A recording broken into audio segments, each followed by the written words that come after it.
Anne Colgan, 23 years old, in her final year of mechanical engineering. Annie Turcotte, 21 years old, her first-year student. She was a first-year student in engineering materials. Anne-Marie Lemay, she was 27 years old. She was in her 4th year of mechanical engineering. This is something that is so tragic. And as I was reading the names of the women who died at L'École Polytechnique, 22 years ago,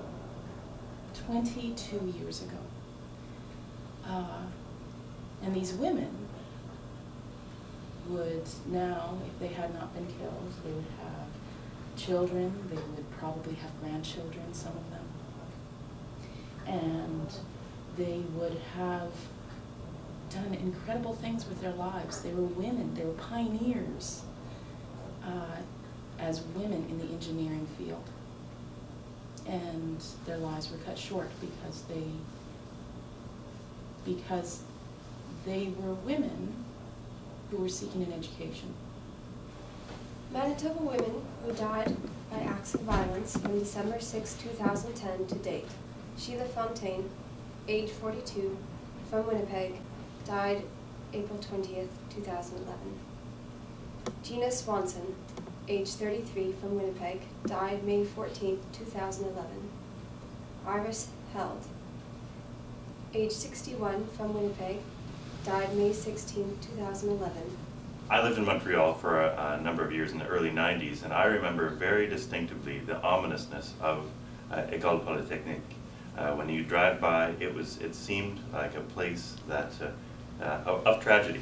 I remember very distinctly that, and it continues to be that. But with tragedy, we try and look for positive things that come out of these things. And the change that's happened in our country and our communities is quite dramatic when it comes to our attitude towards violence against women, violence against vulnerable people. It made us very aware of how awful this is for our communities, and the reality of when it gets taken to the ultimate extreme was shown in that day. And it's important for us to remember this day as a community and to realize that we need to take action to make sure things are better. Better for people who often cannot defend themselves and who are targeted very specifically for something that is not